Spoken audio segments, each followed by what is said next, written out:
अस्सलाम वालेकुम नाज़रीन, ख़ुसूसी प्रोग्राम मुक़द्दमा में आप सभी का इस्तक़बाल है। मैं हूं आपका मेज़बान सैयद बाक़िर।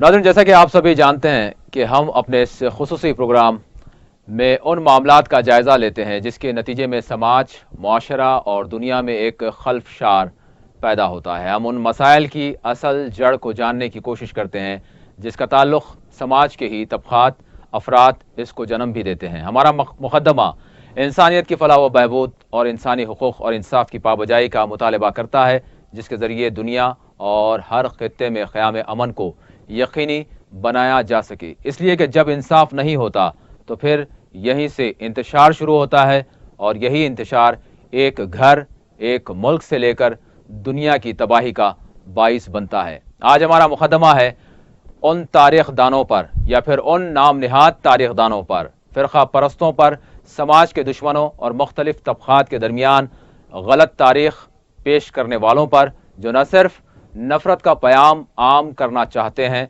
बल्कि हिंदुस्तान की तारीख़ को मस्ख़ करते हुए हिंदुस्तानियत को नुकसान पहुँचाना चाहते हैं। आज के मुक़दमे में हमारे साथ होंगे मुल्क के मारूफ व मुमताज़ तारीख़ दां डॉक्टर राम पुनियानी साहब। वो हमारे साथ इस प्रोग्राम में फ़ोन लाइन के ज़रिए जुड़ेंगे। इससे क़ब्ल कि हम मुक़दमे की कार्रवाई को आगे बढ़ाएं, पेश है मुक़दमे की एक छोटी सी रिपोर्ट।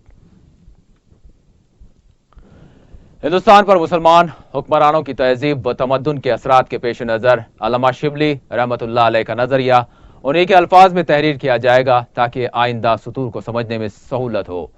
क्या कहते हैं, किसी गैर कौम का किसी गैर मुल्क पर कब्जा करना कोई जुर्म नहीं, वरना दुनिया के सबसे बड़े फातेह सबसे बड़े मुजरिम होंगे। लेकिन ये देखना चाहिए कि फातेह कौम ने मुल्क की तहजीब तमद्दुन पर क्या असर पैदा किया। चंगेज़ खां फतूहात के लिहाज से दुनिया का फातेह आज़म है, लेकिन इसकी दास्तां का एक एक हुर्फ खून से रंगीन है।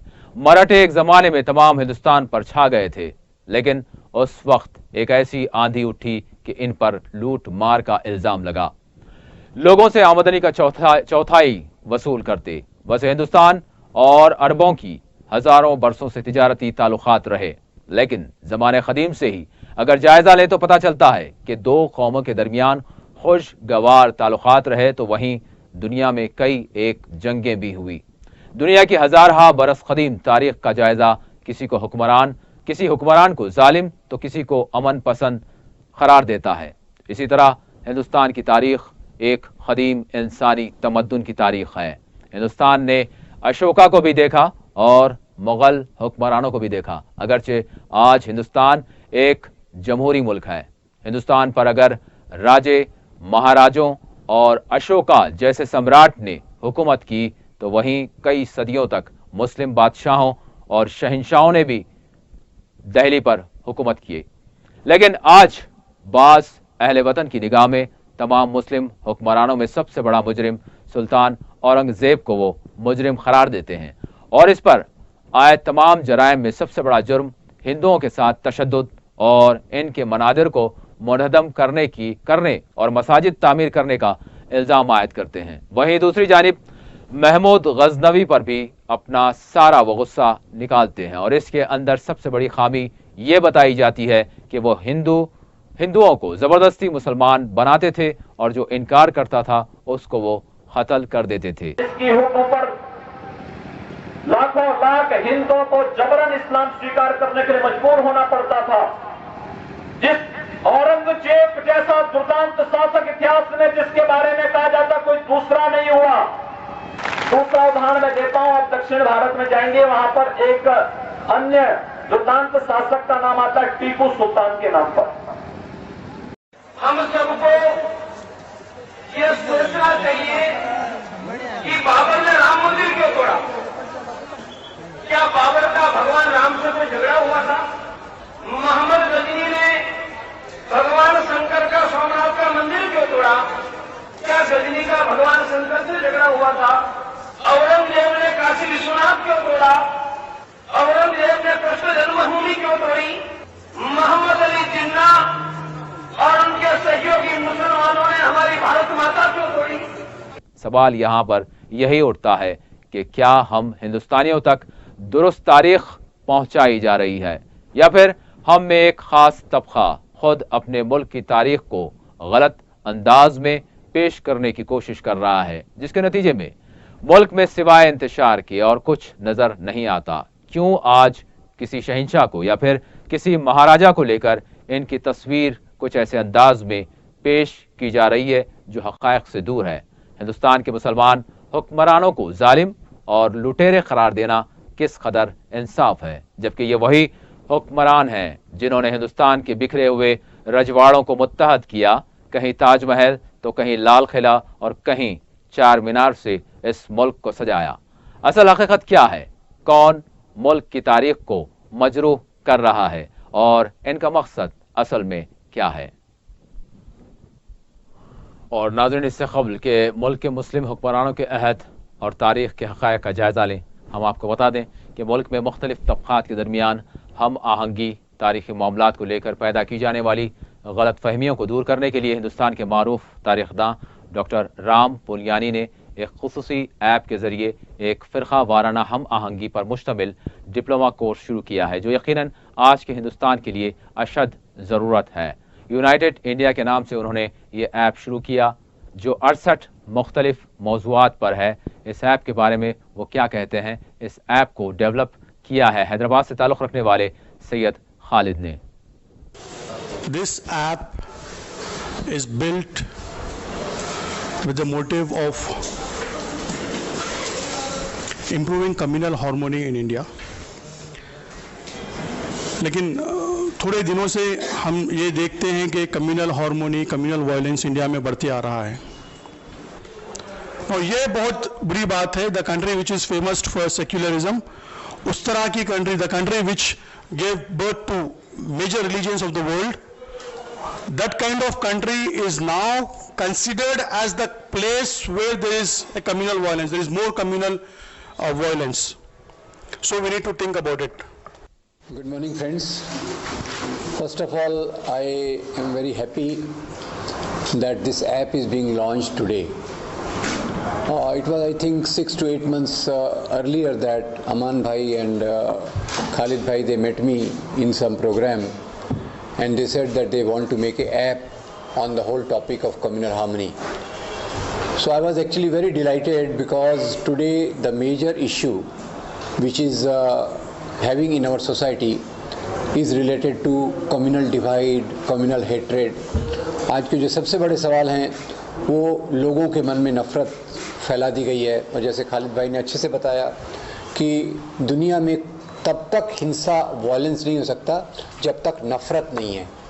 तो उसको मैं 3 स्टेज में बताता हूँ। सबसे नीचे जो है वो है misconception about the other community, यानी दूसरे समाज के बारे में कुछ भावनाएं आ गई हैं हिंदुओं के मन में मुसलमानों के लिए, मुसलमानों के मन में हिंदुओं के लिए, क्रिश्चियंस के मन में हिंदुओं के लिए। दिस इज़, ये इसको जो अंग्रेज़ी में कह सकते हैं स्टीरियोटाइप, बायस, मिथ। हिंदी में भी उसको मिथक, हिंदी में मिथक भी कहते हैं, गैर समझ कहते हैं, ये एक होता है। तो ये जब चलता है इसके आधार पे नफ़रत पैदा होती है और नफ़रत का फ़ायदा लेकर कोई पॉलिटिकल ग्रुप दंगे करवाते हैं। या मैं एक बात बड़ी क्लियर कर दूं, दंगे होते नहीं हैं, दंगे करवाए जाते हैं। और दंगे करवाने से किसका फ़ायदा होता है? दंगे करवाने से उन लोगों का फ़ायदा होता है जो एक धर्म के नाम की पॉलिटिक्स दुनिया में करते हैं।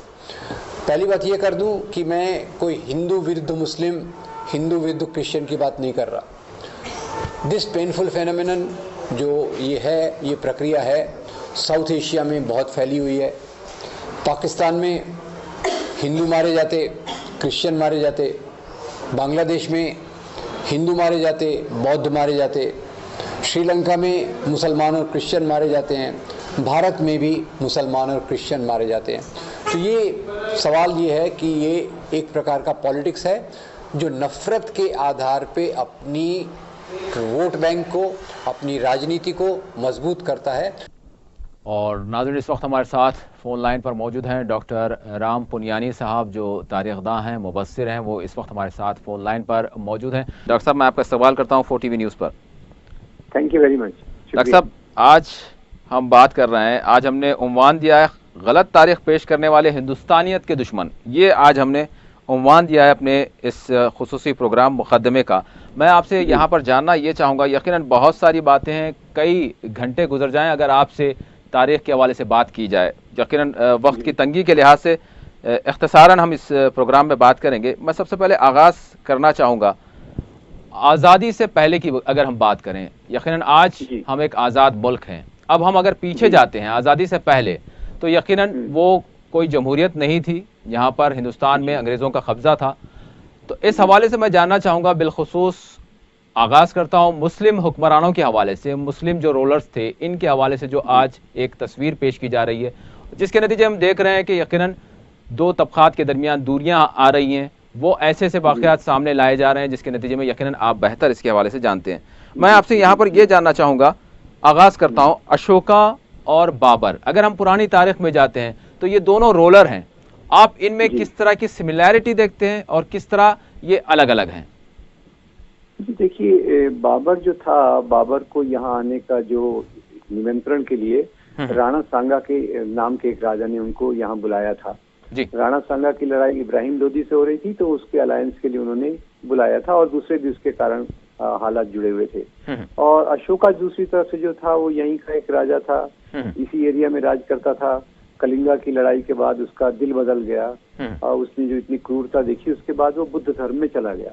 खैर, जहाँ तक रूलर का सवाल है, दोनों रूलर हैं और रूलर में तो कोई फर्क नहीं होता, दोनों यहीं के रूलर रहे हैं। यहाँ ये बताना बहुत जरूरी है कि उनका मजहब भले ही अलग हो पर वो यहीं के रूलर बन गए। बाबर यहीं का रूलर था, वो यहाँ की प्रॉपर्टीज लेके कोई बाहर नहीं गया। अशोका भी यहीं का रूलर था, वो भी यहाँ के यहाँ रहा। केवल मजहब अलग है पर अपने अपने एरिया के, उनका एरिया जो था रूलरशिप का, उनकी जो जागीर थी वो अलग थी, थोड़ी पूरी मैच नहीं करती थी, क्योंकि उस समय कोई कॉन्स्टिट्यूशन नहीं था, कोई इस प्रकार का नहीं था कि ये देश की बाउंड्रीज हैं। देश की बाउंड्रीज तय होती थी, राजा कितना बहादुर है, कितना उसकी अलायंसेस है वगैरह वगैरह से। तो दोनों इसी एरिया के हैं और उनकी लोकेलिटीज एकदम एग्जैक्टली मैचिंग नहीं है, एकदम से एकदम एक सही की नहीं है। और एक जी प्लीज। एक मुसलमान था, दूसरा पहले हिंदू था, बाद में हिंदू से बौद्ध हो गया। पर फर्क ये मैं बताना चाहता हूँ कि ये दोनों यहाँ के राजा थे। ये मैं इसलिए कह रहा हूँ बार बार क्योंकि यहाँ जो अंग्रेजों की हुकूमत थी वो इससे अलग थी। वो अलग ऐसी थी कि अंग्रेज लोग यहाँ के नहीं थे, वो बाहर से आए और यहाँ की संपत्ति को बाहर लेकर गए। वहां से हमारी एक्चुअली एक देश के रूप में गुलामी चालू होती है। जबकि बाबर हो, अशोका हो, वो सब यहीं के राजा थे जो यहाँ की प्रॉपर्टी को बाहर लेकर नहीं गए। देखिए, आज अखंड भारत की बात जरूर करते हैं, लेकिन जब बाबर की बात आती है तो कहा जाता है कि बाबर अगर यहाँ के होते तो वो यहीं दिल्ली में होते, वो तो अफगानिस्तान में है। ये मतलब ये कैसी बात है? जी देखिए, पूरा साउथ एशिया में इस प्रकार की कोई बाउंड्रीज नहीं थी। हाँ। अशोका ने भी अपना एम्पायर उस तरफ ले गया था और वहाँ के राजा भी इधर आते जाते थे। अगर आपको याद होगा तो अलेक्जेंडर भी इस तरफ आया था। तो राजाओं में इस तरह की कोई बाउंड्री थी ही नहीं। पूरा ये साउथ एशिया का एरिया, जहाँ तक हम देखें सिंधु नदी के उस पार, उधर से आते रहे जाते रहे और उसमें ऐसा कोई मामला नहीं था कि ये हिंदुस्तान, उस समय इस प्रकार की कोई कल्पना नहीं थी, यानी एज ए बाउंड्री उस प्रकार की नहीं थी। तो उस ऐसे देखना पड़ेगा कि अभी आधुनिक जमाने में ही फ्रीडम मूवमेंट के बाद ही इंडिया बना है, कॉन्स्टिट्यूशन आया है, हमारी बाउंड्रीज जो है उसको हमने तय किया है। राजाओं की इस प्रकार की तो कोई बाउंड्री होती नहीं थी, जितना वो दूर चले गए उतनी वहां तक उनकी बाउंड्री होती थी। तो अखंड भारत की जो कल्पना है, ये मेरी कल्पना है। इस प्रकार का अखंड भारत पहले कभी नहीं था। पहले जो थी दूसरी अखंड भारत डॉक्टर साहब रहा कब? अखंड भारत कब रहा, कौन से दौर में रहा? कभी नहीं रहा, कभी नहीं रहा। अगर आप देखें तो कभी इतिहास में अखंड भारत की कोई... अच्छा, ये हमारे नाज़रीन जान ले कि अखंड भारत क्या है, कहाँ से कहाँ तक है? देखिए, जो ये मैं आपको बताता हूं, अखंड भारत जी पूरा पाकिस्तान, बर्मा, जो बांग्लादेश, उन सब एरियाज में जितना दूर तक जाकर बाउंड्री को बताते हैं, यहाँ तक इंडिया तो पहले भारत था। पर भारत का क्या मतलब है कि अगर मान लो आप अशोका को देखिए तो अशोका का ज्यादा जो राज्य था वो दक्षिण भारत की तरफ नहीं गया। किसी भी राजा ने उस एरिया में, इतने पूरे एरिया में आज तक कभी राज नहीं किया। जो इनके दावे हैं वो पूरी तौर पे गलत है। तो अखंड भारत पहले कभी भारत तो बना आजादी के आंदोलन के साथ में, पहले बादशाहतें थी, बादशाहतों का अलग असूल था। लेकिन डॉक्टर साहब, जिस तरह से रजवाड़े अलग अलग हुआ करते थे और कहा जाता है कि काबुल से लेकर कश्मीर तक और कश्मीर से लेकर फिर अगर हम देखते हैं तो जो जुनूबी हिंद की रियासतें हैं वो भी किसी ना किसी वक्त में या तो फिर अशोक के दौर में या तो फिर मुगलिया दौरे हुकूमत में ये जो है एक भारत के तहत रहे हैं। नहीं, कभी रहे हैं, बस थोड़े वक्त के लिए ऐसे रहे हैं। ज्यादातर तो उनकी बाउंड्रीज, यानी जैसे आप देखिए मुगल सल्तनत का देखिए, उसमें औरंगजेब का जो एरिया था वो सबसे बड़ा था। ठीक। और दूसरा आप देखेंगे तो अशोका का एरिया बहुत बड़ा था। तो कई जगहों पे साउथ इंडिया उसमें नहीं आता था, साउथ इंडिया का बड़ा पार्ट नहीं आता था। कई जगह वो जो पाकिस्तान के नॉर्थ वेस्ट का पार्ट, वो भाग वो उसमें नहीं आता था। तो ये तो सब चीजों को मिला के, जहाँ कभी किसी राजा ने राज किया होगा उसको सबको मिला के आरएसएस उसको एक अखंड भारत की कल्पना देता है। ये कल्पना है, और वो एक कल्पना, एक जो कहते हैं ना एक्सपांशनिस्ट नेशनलिज्म, अल्ट्रा नेशनलिज्म, उग्र राष्ट्रवाद, अपने आप को बढ़ाने वाला राष्ट्रवाद, वो जो इतिहास में जाके कल्पना करता है। कई लोगों ने ऐसी कल्पना की है, जैसे हिटलर का भी आपको मैं उदाहरण दे दूं, तो हिटलर ने भी ऐसा एक बड़े जर्मनी की कल्पना की थी। उसने भी पुराने राजाओं के इतिहास में जाके देखा, अरे ये भी पहले हमारे इस राजा के अंडर में था, वो भी उसके राजा के अंडर था। तो वहीं से उसका जो पड़ोसी देशों पे हमला करने का उसने आइडियोलॉजी यहाँ से प्राप्त किया। तो ये अल्ट्रा नेशनलिज्म, एक्सपांशनिस्ट नेशनलिज्म जो अंग्रेजी शब्द है उसको हिंदी में आप बताएंगे, तो वो एक प्रकार का, उसका कोई वास्तविक आज के समाज में कोई अस्तित्व नहीं है। क्योंकि आज भी देखिए जो यूनाइटेड नेशंस आया, मेरे ख्याल से यूनाइटेड नेशंस एक पहला ऑर्गेनाइजेशन था जबकि देशों की बाउंड्रीज को उन्होंने तय किया। जी। और आप देखिए भारत के आजाद होने के बाद भी चाइना से हमारी बाउंड्री कैसी थी, पाकिस्तान से हमारी बाउंड्री कैसी थी, कुछ न कुछ डिस्प्यूट्स बने रहे। क्योंकि उसमें ये बनती हुई चीज है, बनती हुई चीज में पहले नई बातें हो सकती हैं, कुछ पुराने कंफ्यूजन रह सकते हैं, इसलिए कई बार बॉर्डर डिस्प्यूट होते हैं। पर राजाओं के समय तो बॉर्डर डिस्प्यूट का सवाल नहीं है। आपको लगा अरे भैया ये मेरी अभी सेना मजबूती से खड़ी है, जाके पड़ोस के राजा को बोलो या तो हमारे अधीन में आ जाओ या उस पर आप हमला कर दो। तो पूरी असूल ही अलग है, उनके असूलों को आज के समय में लाना एक बहुत गलत बात है। डॉक्टर साहब, फिर यहाँ पर यह सवाल उठता है कि फला राजा, भाई उस वक्त के क्या कवानीन थे, जंगें हुआ करती थी, जंगों के क्या कानून थे, तब तो यूएन नहीं था, जबकि उस वक्त एक राजा दूसरे राजा, जिस तरह से आपने कहा कि अपनी ताकत के बलबूते पर वो हुकूमतें किया करते थे। तो यहाँ पर अब किस तरह से अलग अलग किया जाए कि भाई ये तशद्दुद किया करता था, ये जालिम था, या फिर ये रहमदिल था, या फिर ये रियाया के साथ अच्छा था। तो ये जो आइडेंटिफिकेशन है, या फिर जो जंगों के जो मामलात थे, उस वक्त के क्या कवानीन थे, उस वक्त के क्या मामलात थे जिसके तहत हम आज इन बादशाहों को, इन रोलर्स को अलग अलग कैटेगराइज कर सकें? देखिए, एक तो इस प्रकार से कैटेगराइज करना बिल्कुल सही नहीं है जी, क्योंकि दुनिया में दो इंसान एक सरीके नहीं होते, दो राजा एक सरीके नहीं होते। आप उसी अशोक को देखिए, कलिंगा की लड़ाई के पहले वो बहुत आक्रामक था, कलिंगा की लड़ाई के बाद काफी बदल गया। अभी आप मुसलमान राजाओं में भी देखिए तो अकबर सरीका भी है, दारा शिकोह जैसा भी है, औरंगजेब जैसा भी है। तो हर एक के अलग अलग, जैसे इंसान होता है, इंसान दो प्रकार के तो हो नहीं सकते। उसमें एक असूल मोटे तौर पे लगा सकते हैं कि कौन अपनी रियाया प्रजा के प्रति कौन कितना हिमायत रखता था, वो एक रख सकते हैं। पर वो भी मेरे ख्याल से आज के कानून, आज के मूल्यों को, आज की वैल्यूज को उस समय के वैल्यूज पे डालना बहुत मुश्किल होगा। क्योंकि राजा का मकसद क्या था बेसिकली, तो मूलभूत से तो लगान वसूल करना। तो राजा लगान वसूल करते थे, और लगान वसूल करने के लिए जो भी सिस्टम बना हुआ था जमींदारी का, राजाशाही का, उसके ऊपर वो चलते थे। तो मेरे ख्याल से, लेकिन आज जैसा जुजिया के हवाले से मुस्लिम रोलर्स को मतलब निशाना बनाया जाता है कि भाई ये गैर मुस्लिमों से जिजिया वसूल करते थे। और फिर दूसरी चीज़ अगर हम बात करें तो महमूद गजनवी के हवाले से ये बात आती है कि उन्होंने जो धर्म को तब्दील करवाना है वो उन्होंने ज़बरदस्ती करवाया। देखिए, राजा का कोई मकसद धर्म को तब्दील करना नहीं होता। कई बार राजाओं ने क्या किया है, हारे हुए राजा का अपमान करने के लिए उनको उन्होंने कहा है कि तुम मुसलमान बन जाओ, नहीं तो हम तुमको खत्म कर देंगे। पर ये कोई इस्लाम फैलाने का तरीका नहीं है। ज्यादा जो इस्लाम फैला वो तो सूफी संतों के प्रभाव से फैला, मोहब्बत के आधार पे फैला, वर्ण व्यवस्था के आधार पे फैला, मेल जोल से फैला। राजाओं का काम कोई मजहब फैलाना नहीं होता। इतनी बात बता दूं, दुनिया में एक ही राजा हुआ है जिसने अपने मजहब को फैलाया, और उसका नाम है सम्राट अशोक। सम्राट अशोक को छोड़ के दुनिया के किसी राजा ने अपने मजहब को नहीं फैलाया। तो पहली बात ये हमारे दिमाग में बहुत गलत घुस आई है, जो क्योंकि ये कम्युनल हिस्टोरियोग्राफी जो अंग्रेजों ने यहाँ लाई फूट डालो और राज करने के लिए, उसके तहत उन्होंने राजाओं को धर्म के चश्मे से देखा। तो लगा भाई ये मुसलमान राजा तो इस्लाम फैलाएगा, हिंदू राजा तो हिंदू धर्म फैलाएगा, जबकि वास्तविकता ये है राजा को अपना साम्राज्य फैलाना होता है, धर्म फैलाना उसका कोई कतई मकसद नहीं होता। लेकिन डॉक्टर साहब आज तो हम देख रहे हैं कि भरपूर तरीके से बात की जा रही है, जिस तरह से सिलेबस में भी तब्दील करने की बात की जा रही है और सरगर्मियां भी शुरू हो गई हैं कि भाई फलाने बादशाह थे, वो यहाँ के तो थे नहीं और उन्होंने आए और उन्होंने मंदिरों पर जो है हमले किए, वहाँ पर मस्जिदें तामीर की और फिर धर्म को तब्दील करवाया। तो ये जो सारी बातें हो रही, क्या मतलब ये तारीख से हटकर हैं? देखिए, इसमें दो बातें मैं कहना चाहूंगा। पहले तो ये जो पूरी समझ है कि राजाओं ने मंदिरों को तोड़ के मस्जिदें बनवाई, वो अपने आप में पूरी तौर से गलत है। मैं एक औरंगजेब का हवाला देना चाहूंगा।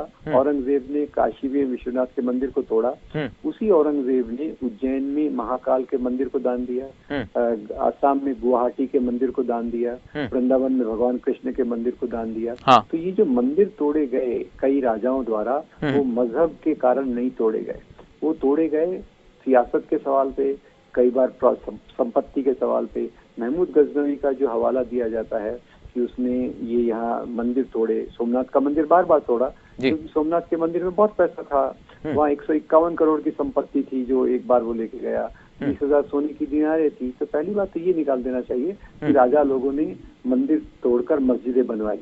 ये मुद्दे खड़े किए गए हैं, जैसे राम मंदिर का मुद्दा है, बाबरी मस्जिद का मुद्दा है, उसके ऊपर बहुत गहरा रिसर्च हुआ है। और ये सब आप देखेंगे तो कई चीजें अंग्रेजों ने यहाँ की फूट डालने के लिए कुछ चीजों को डाल के रखा, बीज के तौर पे डाल के रखा, बाद में ये हो गया। अब खैर, तो इसको एक कम्युनल हिस्टोग्राफी कहते हैं, क्योंकि मैं ये नहीं कहता कि केवल इंडिया में है, पाकिस्तान के इससे भी खतरनाक रूप में, इतना आपको बता दूं, पाकिस्तान के इतिहास में हिंदू लोगों को एक रिकॉग्निशन ही नहीं है, हिंदू राजाओं को रिकॉग्निशन ही नहीं है। तो वो एक है। तो यहाँ भारत में एक अच्छी भली बात चल रही थी, NCRTI, इंदिरा गांधी के जमाने में बहुत अच्छा इतिहास लिखाया गया, जिसमें इतिहास में गरीब लोगों की बातें, किसानों की बातें, औरतों की बातें, आदिवासियों की बातें आई। उसको बदल के पहली बार जो ट्विस्ट दिया गया, वो मुरली मनोहर जोशी के जमाने में, पहले NDA के समय उन्होंने पूरे इतिहास को सांप्रदायिक बनाने की कोशिश की। और अभी की सरकार तो पूरी तौर से सांप्रदायिक है। अभी तो पूरा यानी क्या हो गया कि सरकार पूरी मेजॉरिटी में आ गई, सिंपल मेजॉरिटी है इस सरकार की, तो वो तो अभी कोई बाउंड्री नहीं देख रही। वो तो पूरे इतिहास को इतना, एक मैं आपको मजेदार चीज बताना चाहूंगा, वो तो इतिहास को इतना खराब कर रही है, इतना गलत चश्मे से दिखाने की कोशिश कर रही है। राजस्थान में अभी वो लोग कह रहे हैं कि राणा प्रताप ये अकबर से हारा था, पर हमको ये बताने की क्या जरूरत है, हम उसको ही बदल देते हैं। हम बोलते हैं कि राणा प्रताप ने अकबर को हराया, क्या जाता है। तो यानी आज ये इतिहास को अपनी राजनीति का एक पूरा साधन बना के किया जा रहा है। इसलिए आज इतिहास की किताबों से छेड़खानी जो चल रही थी बीच बीच में, अभी वो पूरे नंगे तरीके से ऊपर लाई जा रही है। डॉक्टर साहब, शिवाजी को जो है एंटी मुस्लिम जाहिर किया जाता है, औरंगजेब को एंटी हिंदू जाहिर किया जाता है, और फिर बातें भी बड़ी बड़ी हैं और फिर इस पे स्पीचेस हैं और वो हवाले भी देते हैं। ये क्या माजरा है? देखिए, मैं आपको बताऊं कि शिवाजी एक बहुत अच्छे राजा थे। मैं ज्यादा राजाओं को अच्छा नहीं कहता, पर शिवाजी एक अच्छे राजा इसलिए थे कि वो गरीब किसानों की बातों का थोड़ा ख्याल रखते थे। पर जहाँ तक शिवाजी का सवाल है, उनके सबसे बड़े जो ऑफिसर थे, उनका नाम था मौलाना हैदर अली। उनके बॉडीगार्ड्स में 18 मुसलमान थे, उसमें से 12 बॉडीगार्ड वो मुसलमान थे, और एक उसका रुस्तम जमाल था, उनका जो बॉडीगार्ड था, उसी ने उनको, जब वो अफजल खान को मिलने गए थे, इसी रुस्तम जमाल ने उनको वो लाकर दिया, जिसको वागनख कहते हैं, आयरन क्लॉज, जिसकी मदद से शिवाजी ने अफजल खान को मारा। शिवाजी ने अफजल खान को इसलिए नहीं मारा कि वो मुसलमान है, बल्कि इसलिए मारा कि वो दो राजा थे, उनका आपस में जो झगड़ा था उसके कारण उन्होंने मारा। तो शिवाजी की, तो आपको एक और बात बताऊं कि शिवाजी महाराज ने, आज के जमाने में ये बात बड़ी इंपॉर्टेंट है, आज जहाँ लोग लाइन से मस्जिदें तोड़ने की बात कर रहे हैं, शिवाजी महाराज ने अपने रायगढ़ के किले में, जहाँ एक भगवान जगदीश्वर का मंदिर बनाया, उसी के पड़ोस में उन्होंने मस्जिद भी बनवाई। और उसका कारण क्या था? उसको कारण सिंपल था कि उनकी सेना में 1/3 ऑफिसर्स तो मुसलमान हैं, उनकी सेना में बड़े बड़े ऑफिसर्स मुसलमान जी। हैं, वो रियाया का बहुत कदर करते थे, वो उनके हजरत बाबा का भी बहुत आदर करते थे। तो ये एक बात हो गई। ठीक। अब औरंगजेब भी कोई एंटी हिंदू नहीं था, इसलिए वो एक कट्टर मुसलमान था। जो भी है वो अपना अपना, कोई दुनिया में दो लोग एक तरीके होते नहीं है। तो औरंगजेब का जो था, औरंगजेब का भी आप एडमिनिस्ट्रेशन देखिए, जी। तो औरंगजेब के एडमिनिस्ट्रेशन में प्रोफेसर अतहर अली की एक किताब है, जी। वो है the composition of Mughal empire. ठीक। तो उसमें वो बताते हैं, हर एक राजा का वो देखते हैं और बताते हैं कि औरंगजेब के आते आते हाँ। औरंगजेब के एडमिनिस्ट्रेशन में जो हिंदू राजा थे उनकी परसेंटेज 34 हो गई। और 34 हो गई। उसमें मजे की बात यह है कि उनके एक जो राजा ये थे साथी, उनका नाम था राजा जय सिंह जी। और शिवाजी से इंटरेक्शन करने के लिए औरंगजेब खुद नहीं आते थे, जी। वो जय सिंह को भेजते थे। तो एक तरफ जय सिंह होता था औरंगजेब की तरफ से और जी। शिवाजी खुद की तरफ से होते थे, और उनके असिस्टेंट का नाम था मौलाना हैदर अली। तो ये जो चीजें हैं, इसको चुन चुन के ऐसा प्रस्तुत किया गया है कि जैसे हिंदू वर्सेस मुसलमान है, जो बात यहाँ थी ही नहीं। डॉक्टर साहब, यहाँ पर अगर अंग्रेजों के दौर को हम मुगलिया दौर से अगर हम इनको कंपेयर करें, तो क्या वो बुनियादी चीजें जो इनको अलग अलग करती हैं? देखिए, एक तो मुगलिया दौर में सबसे पहली बात यह है कि मुगल अपने आप को यहाँ के कल्चर से आइडेंटिफाई करते थे, यहाँ के लोगों से मिक्स होते थे। कभी आपको मौका मिले तो आप अपने दर्शकों को मुगल आजम फिल्म दिखाइएगा, अकबर का दरबार दिखाइएगा। अकबर के महल में भगवान कृष्ण का मंदिर है, वहाँ भगवान कृष्ण के जन्मदिन को मनाया जा रहा है। तो ये मुगलिया जो शासन था वो हिंदू मुसलमान के मेल जोल का एक टाइम था। और अंग्रेज अपने आप को सुपीरियर मानते थे, अपने उनका हेड ऑफिस हमेशा इंग्लैंड में था और वो वहां से रहते यहाँ हमको तुच्छ मानते थे। और उन्होंने जो लाया, खैर एक बात है कि अंग्रेजों के आते आते चीजें उन्होंने जो खुद फायदे के लिए किया, हमारा भी फायदा हुआ। मॉडर्न एजुकेशन है, आधुनिक शिक्षा, आधुनिक प्रशासन, नए इंडस्ट्रियलाइजेशन हुआ। हमको अच्छी बात को अच्छा कहना चाहिए, खराब बात को खराब कहना चाहिए। तो अंग्रेज यहाँ इसको एक क्वालिटी के रूप में देखते थे और यहाँ की संपत्ति काम था। तो दूसरी बात क्योंकि मुगलिया दौर जो था वो बादशाहतों का था जी। और अंग्रेजों के दौर आते आते दुनिया में कैपिटलिज्म, इंडस्ट्रियलाइजेशन, ये चीजें आ गई, जिसके कारण थोड़ी सी चीजें अलग हो गई। पर वैसे भारत का जो जितना भी प्रॉपर्टी का लॉस हुआ है एज ए कंट्री अगर हम देखें, तो वो अंग्रेजों के दौर में हमारी ज्यादा से ज्यादा संपत्ति को वो इंग्लैंड लूट के ले गए। ये 3-4 चीजें मैं मोटे तौर पर बताना चाहता हूँ। जी डॉक्टर साहब, यहाँ पर सवाल ये है कि जिस तरह से अगर हम आज़ादी के बाद देखते हैं तो जो कुछ सूरत हाल आज हमारे पास, हम यकीनन एक जमहूरी मुल्क में रह रहे हैं, लेकिन माजी की अगर बात करें तो अब सूरत हाल कुछ यूँ बन चुकी है कि टीपू सुल्तान के हवाले से भी उन पर भी एतराज़ात किए जा रहे हैं। टीपू सुल्तान के बारे में आप क्या कहेंगे? देखिए, टीपू सुल्तान के बारे में मैं इतना कहना चाहूंगा कि वो अपने समय से आगे चलने वाला राजा था। उसने वार टेक्नोलॉजी में भी काफी कुछ डेवलपमेंट किए थे। दूसरी बात ये बताना चाहता हूँ कि टीपू सुल्तान ये हिंदू मुस्लिम के भेद के आसार पे नहीं चलता था। उनके सबसे बड़े ऑफिसर का नाम था पूर्णिया, जो एक ब्राह्मण था। टीपू सुल्तान शंकराचार्य को बहुत मानते थे। हाँ। थोड़ी दिनों तक उनका केरला में भी शासन रहा। और सबसे बड़ी बात यह है कि एक बार मराठा सेनाएं और टीपू सुल्तान के बीच में जंग में श्रीरंगपट्टनम का मंदिर टूट गया मराठाओं द्वारा। वो मंदिर की रिपेयर कराई टीपू सुल्तान ने। और तीसरी बात जो आपको मैं बताना चाहता हूँ वो ये कि इस एरिया में उस समय बहुत राजा थे, इधर पेशवा थे, इधर निजाम था, इधर टीपू सुल्तान थे। तो टीपू सुल्तान को छोड़कर किसी ने भी अंग्रेजों के खतरे को नहीं पहचाना। टीपू सुल्तान ने मराठाओं को मैसेज भेजा, निजाम को मैसेज भेजा कि भाई आपके और मेरे जो झगड़े हैं वो ठीक है, हम निपट लेंगे आपस में, पर आप अंग्रेजों से दोस्ती मत कीजिए, ये अलग प्रकार की मुसीबत इस एरिया के लिए हो जाएगी। और इसीलिए अंग्रेजों ने सबसे ज्यादा बदनाम किसी को किया तो एक तो औरंगजेब के बाद वो है टीपू सुल्तान। और टीपू सुल्तान ने जो वो राजा था जो अंग्रेजों के खिलाफ लड़ते हुए मारा गया। ये बात याद रखिए, ये बहुत कम लोग इस बात को ख्याल करते हैं कि टीपू सुल्तान को अंग्रेजों का खतरा सबसे पहले पता चला कि इस एरिया में अगर अंग्रेज आए तो किस प्रकार की तबाही मच सकती है। डॉक्टर साहब क्या कहेंगे आप? मैं आपसे बात कर रहा था सेक्युलरिज्म, अगर हम जमाने कदीम पुरानी तारीख पर अगर जाएं तो सेक्युलरिज्म क्या था और आज का सेक्युलरिज्म क्या है?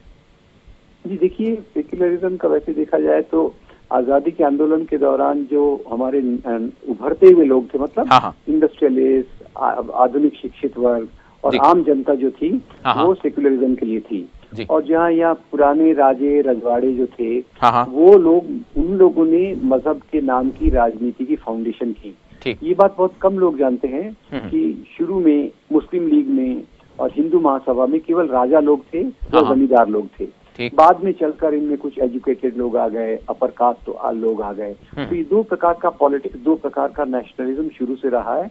एक सेक्युलर इंडियन नेशनलिज्म और दूसरा इस्लाम के नाम पे होने वाला पॉलिटिक्स या हिंदू धर्म के नाम पे होने वाला पॉलिटिक्स।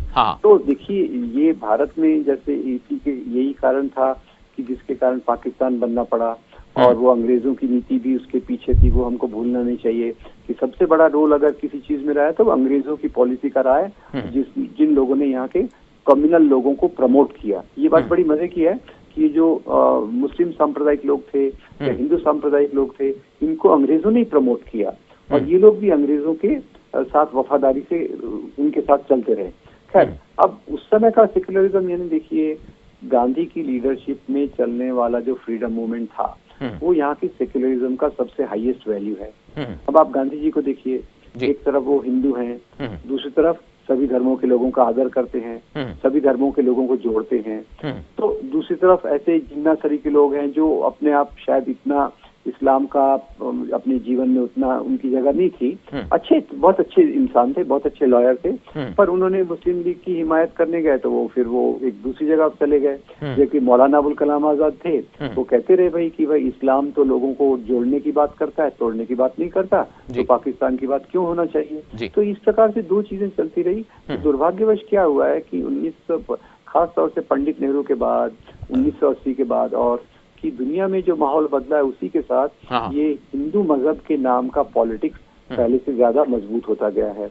और इसके पीछे आप देखिए, पहले राम मंदिर का मुद्दा उछाला गया, फिर अभी गाय का मुद्दा उछाला जा रहा है, फिर भारत माता की जय, फिर ये जो चीजें एक एक करके बनाई जा रही हैं, ये सोसाइटी को पोलराइज कर रही हैं और ये सेक्युलरिज्म पे एक बहुत बड़ा अटैक है। मुझे सेक्युलरिज्म का मतलब हिंदू मुस्लिम का नहीं है। सेक्युलरिज्म का मतलब है कि हम अपने इंडियन कॉन्स्टिट्यूशन के वैल्यूज पर चलें और जो हमारे इमोशनल मुद्दे हैं, धर्म के मुद्दे हैं, वो हम अपने आप तक रखें, समाज तक रखें, अपने घर तक रखें। इनके आधार पे जब पॉलिटिक्स बढ़ता जाता है तो सेक्युलरिज्म कमजोर होता जाता है और मजहब के नाम का पॉलिटिक्स ज्यादा पावरफुल, एग्रेसिव, आक्रामक हो जाता है। लेकिन डॉक्टर साहब, आज जो एक हल्का है जो खुद हमारे मुल्क के जो बाबाए कौम है, जो गांधी जी है, उनका सख्त कट्टर मुखालिफ है और वही कुछ ऐसे नज़रियात को आगे बढ़ा रहा है जिसमें हिंदुत्व है, जिसमें अखंड भारत की बात है, जिसमें एक कम्युनिटी को जो है उसके जो रोलर्स हैं उनको इस तरह से जाहिर किया जा रहा है कि वो एक कम्युनिटी पर जुल्म करने वाले थे। तो ये जो चीज़ें, ये जो माहौल पैदा किया जा रहा है, हिंदुत्व की बात की जा रही है और फिर धर्म को तब्दील करने की बात की जा रही है, तो ये जो सारी चीज़ें हैं इन सब को लेकर तारीख में दखल अंदाजी की जा रही है, सिलेबस को चेंज करने की बात की जा रही है। तो क्या ये मुमकिनात में से है? क्या कहेंगे आप इस हवाले से? देखिए, वैसा होना तो नहीं चाहिए। हमारा देश जमहूरियत है, डेमोक्रेसी है, पर हुआ ऐसा है कि जब बीजेपी सेंटर में पावर में आ गई तो पूरे हमारे जो एजुकेशनल इंस्टीट्यूशंस हैं, यूनिवर्सिटीज हैं, सिलेबस मेकिंग बॉडीज हैं, उसमें उन्होंने पूरे अपने लोगों को भर दिया है। नीचे से आरएसएस नीचे से ऊपर काम करती रही है एजुकेशन में और हर जगह पे। तो ये एक बहुत खतरनाक दौर से हम गुजर रहे हैं कि जहाँ जो सेक्युलरिज्म को मानने वाले लोग हैं, जो इंडियन नेशनलिज्म को मानने वाले लोग हैं, उनको बाईपास किया जा रहा है, नजरअंदाज किया जा रहा है और केवल वही लोगों को प्रमोट किया जा रहा है जो हिंदू नेशनलिज्म की बात करते हैं। तो ये बहुत एक खतरनाक खेल अभी चल रहा है हमारे सिलेबस को बदलने का, एजुकेशन को बदलने का। और उसमें आरएसएस ने ऐसे बहुत बड़े बड़े ऑर्गेनाइजेशंस खड़े किए हैं जो एमएचआरडी के साथ मिलके किताबों को बदल रहे हैं, सरस्वती शिशु मंदिर में अपना सिलेबस डाल रहे हैं। और उसमें जो है कि मुझे किसी भी मजहब से कोई विरोध नहीं है, आप हिंदू धर्म की अच्छी बातें बताएं, पर जब वो नफरत की बातें उसमें जोड़ देते हैं, ये पूरे सिलेबस में जो आ रहा है कि वो खास तौर से मुसलमानों के खिलाफ नफरत, क्रिश्चियंस के खिलाफ नफरत, ये बातों को जो लाने की कोशिश की जा रही है वो बहुत खराब है। या फिर डॉक्टर साहब, आखिरी सवाल मैं आपसे करूंगा इसी हवाले से। आपने एक ऐप लॉन्च किया है और इस हवाले से मैं जानना चाहूंगा कि नाजरीन भी जान लें इसका मकसद क्या है। जी, मकसद यही है। मुझे क्या लगता है कि आज ये जो समाज में जो प्रचलित विचार हैं, हाँ, हाँ। प्रिवेलेंट वैल्यूज, प्रिवेलेंट अंडरस्टैंडिंग जो है, जी। ये बहुत एक गलत तरीके से चल रही है, हाँ, हाँ। जिसमें सांप्रदायिकता का मुद्दा, सांप्रदायिकता के आधार पे हाँ। समझ बनी हुई है। वो जी। पूरी समझ मंदिर के तोड़े जाने की हो या कन्वर्शन की हो या सेक्युलरिज्म की हो, वो पूरी गलत तरीके से चल रही है। तो मुझे क्या लगता है कि ये गलत समझ के आधार पे नफरत पैदा होती है। ये नफरत के आधार पे कुछ लोग दंगे करवाते हैं जी। और दंगों के आधार पे उनका पॉलिटिक्स पावरफुल हो जाता है। तो इसको उल्टा करना हो तो फाउंडेशन तो यही रहेगी कि लोगों के मन में हम सही विचारों को डालें, सही चीजों को सामने रखें, रैशनल, जिसको साइंटिफिक सोच रहते हैं, तार्किक सोच को हम सामने रखें। और तो ये ऐप का यही है कि अभी पहले हम इस पे काम कर रहे थे तो कुछ किताबें हमने लिखी, वेबसाइट्स बनाई, इंटरनेट ग्रुप्स बनाए, पर अभी के समय से जो हमारे दोस्त हैं सैयद खालिद भाई, उन्होंने ये जब सुझाव दिया कि ऐप के माध्यम से हम इसको एग्जाम लेकर लोगों तक ले जाएंगे, तो एक नया नजरिया है। क्योंकि आज के जमाने में सब जो हमारा यूथ है वो किताबों से ज्यादा मोबाइल को देखता है। बिल्कुल जी। तो मैं वो किताबों से शुरू किया, तो मैंने कहा ठीक है, मीडियम के हिसाब से हमको भी बदलना चाहिए। तो खालिद भाई और ऐसे जो दोस्त जो मिले हैं, तो इसको इस चीज को बहुत आगे ले जा रहे हैं। तो मैं इससे बहुत खुश हूँ। और ये ऐप जितना बढ़ेगा लोग इसमें देखेंगे। बहुत सिंपल है, बहुत सरल तरीके से है, बहुत ज्यादा मतलब इसमें करीब 67 सवाल हैं और एक एक सवाल को 200 शब्दों में आंसर किया गया है। मतलब कोई बड़ा ज्यादा पढ़ने का भी सवाल नहीं है। आप एक को पढ़ो, उसके सवाल जवाब दे दो, गलत हो तो आप क्रॉस चेक कर लो, यानी एक सही समझ बनती जाएगी। तो 8-10 घंटे का काम है। आप एक सिटिंग में कीजिए, 10 सिटिंग में कीजिए, पर धीरे धीरे करके ये सही चीजों की समझ आप तक पूरी आ जाएगी। यानी सही तारीख क्या है, लोगों को इससे जो है इसके अवेयरनेस होगी और मालूमात होंगे। मैं बहुत बहुत मुबारकबाद देता हूँ। यकीनन लोग आज तोड़ने की कोशिश कर रहे हैं, लेकिन आप इस लोगों को और मुल्क को मुत्तहद करने और कौमी यकजहती को बनाए रखने के लिए एक बड़ा काम अंजाम दे रहे हैं। बहुत बहुत मुबारकबाद देता हूँ। बहुत बहुत शुक्रिया डॉक्टर साहब। बहुत शुक्रिया आपका, बहुत शुक्रिया। मैं चाहूँगा पैनल से कि हमारे दूसरे मेहमान सैयद खालिद को से राबिता करें। यकीनन नाज़रीन, आज हम बात कर रहे हैं कि तारीख़ को किस तरह से आज मस्ख़ करके पेश करने की कोशिश की जा रही है। यकीनन ये देखने वाली बात है कि आज ज़रूरत इस बात की है, अगर हम अखंड भारत की बात करते हैं, पूरे भारत की बात करते हैं, तो आज ज़रूरत इस बात की है कि हम लोगों को जोड़ें, ना कि तोड़ें।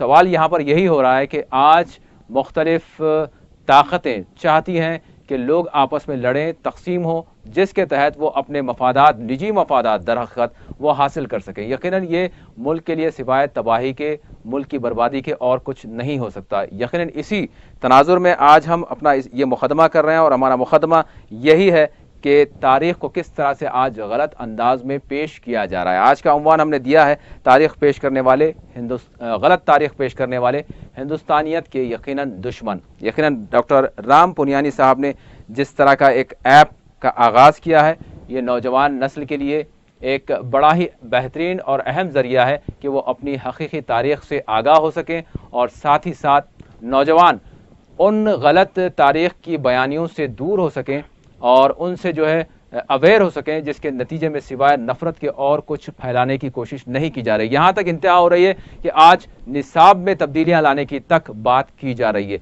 एक और मेहमान ग़ालिबन मैं समझता हूँ कि वो जुड़ चुके हैं हमसे, हम उनसे बात करेंगे। सैयद खालिद साहब सॉफ्टवेयर डेवलपर हैं जिन्होंने ये ऐप तैयार किया है, उनसे भी जो जानकारी लेते हैं किस तरह इसको इस्तेमाल किया जाए। जी खालिद साहब हमारे साथ हैं। वालेकुम सलाम।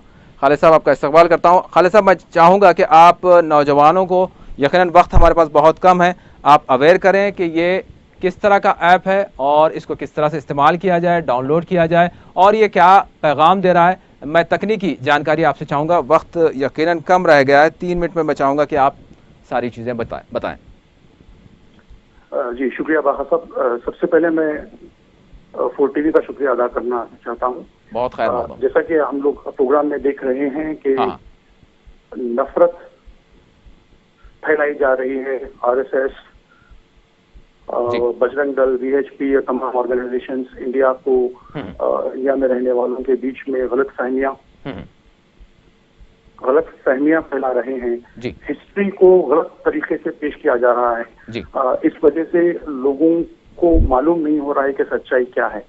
तो मैं राम पुनियाली साहब के बुक्स पढ़ रहा था। जी। 8 महीने पहले जब राम पुनियाली साहब हैदराबाद आए तो इससे पहले मैं एक मुस्लिम फ्रीडम फाइटर्स का एक ऐप बनाया था जिसमें 155 मुस्लिम फ्रीडम फाइटर्स के बारे में इसी तरह के हम लोग छोटे छोटे उनके स्टोरीज के रूप में पेश किए थे।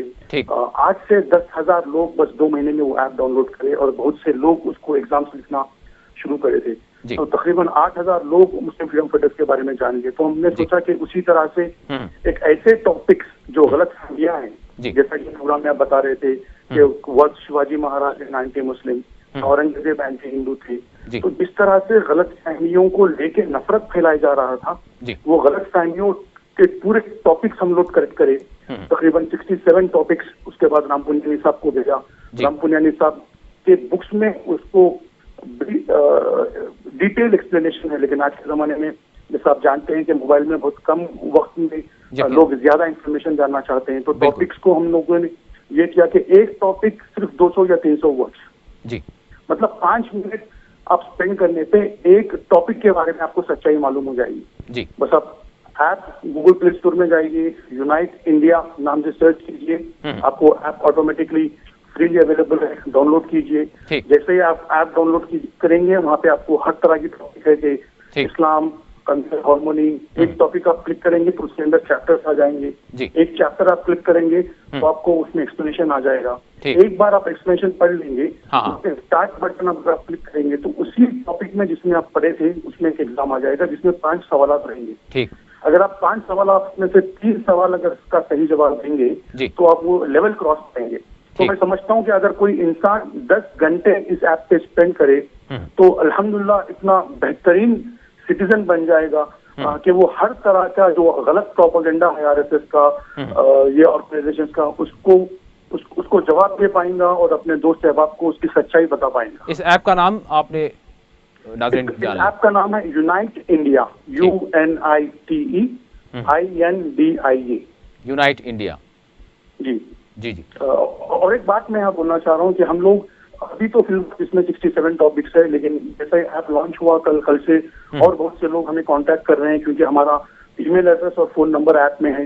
अगर कोई चाहते हैं कि और दूसरे भी टॉपिक्स है जिसपे कंटेंट वो देखना चाहते हैं तो टॉपिक हमें मेल कर सकते हैं, मैं राम पुनियाली साहब को भेजूंगा और वो टॉपिक भी हम लोग ऐप में ऐड करेंगे इंशाल्लाह। इंशाल्लाह। बहुत बहुत शुक्रिया, आपने वक्त दिया खालिद साहब। जी शुक्रिया। अस्सलाम वालेकुम।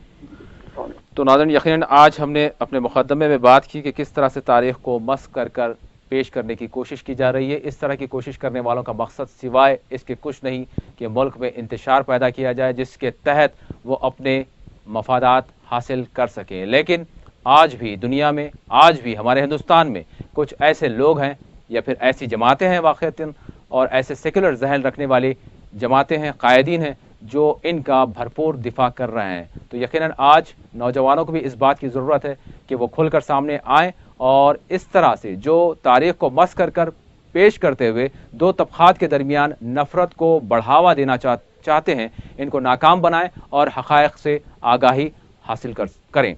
इसी के साथ हमारा ख़ुसूसी प्रोग्राम मुक़द्दमा अपने अख्तिताम को पहुँचता है। अल्लाह हाफ़िज़।